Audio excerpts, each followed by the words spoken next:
and that the fury of man would be great against him. So he had prepared for this, and had cut off the other creators and anyone else from beyond our world from returning to or influencing it. Only he would oversee the world now. Only he would rule here, for he had sealed himself here just as he had sealed mankind here. For long ages he ruled as the supreme lord and emperor of this world, and his rule was absolute. None could defy him. None could gainsay his will.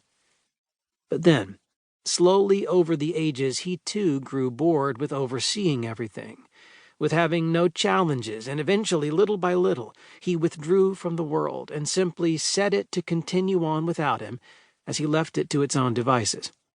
Left on their own, the descendants of mankind and all the other races and creatures and monsters which had survived up till now slowly began to pick up the pieces and restore some kind of order of their own.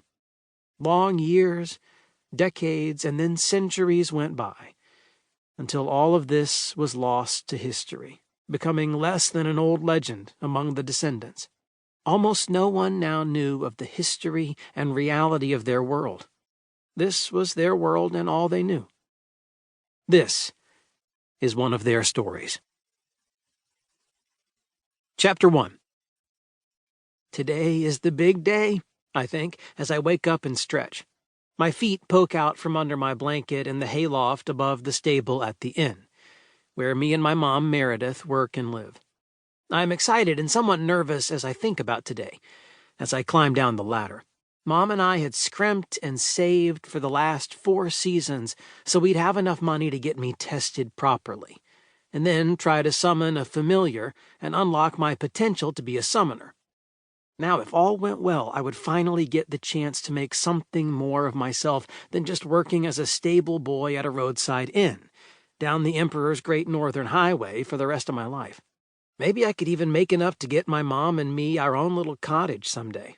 I was just lucky that I had displayed such a way with animals and picked up on how to handle them so well that I was able to earn my own keep and a few coins in the stables up until now.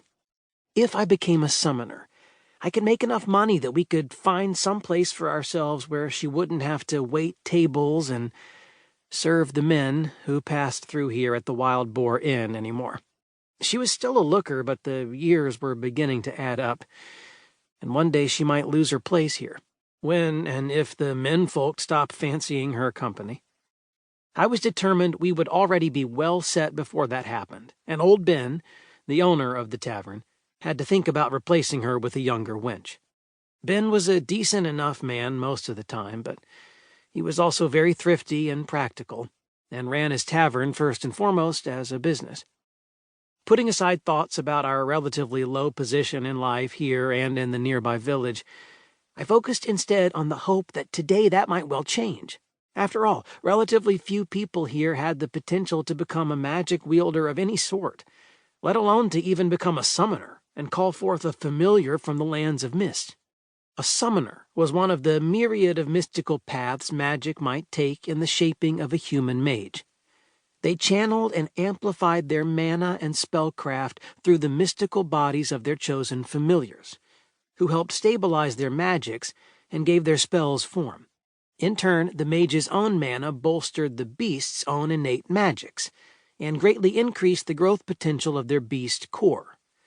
It also gave the familiar a soul-bonded link to their master, which stored the familiar's template for its core and physical form within the mage. This meant that as long as their master lived, they would as well, and could be reformed even if their bodies were to be destroyed in battle. They could be reformed from their master's own store of mana to be good as new. It also formed a rudimentary telepathic connection between the two, which could sometimes be strengthened and refined in time. There were other magical paths other than this, to be sure, but this was the most common one among humans in the Empire. It was the one that the test I had taken in the spring indicated my magic would follow. I was actually thankful for this, because there were many other magical paths where a significant amount of study under a master was necessary before the practitioner could even begin to harness their magics to achieve any noticeable results. There were even some other paths where numerous expensive ingredients and objects were absolute.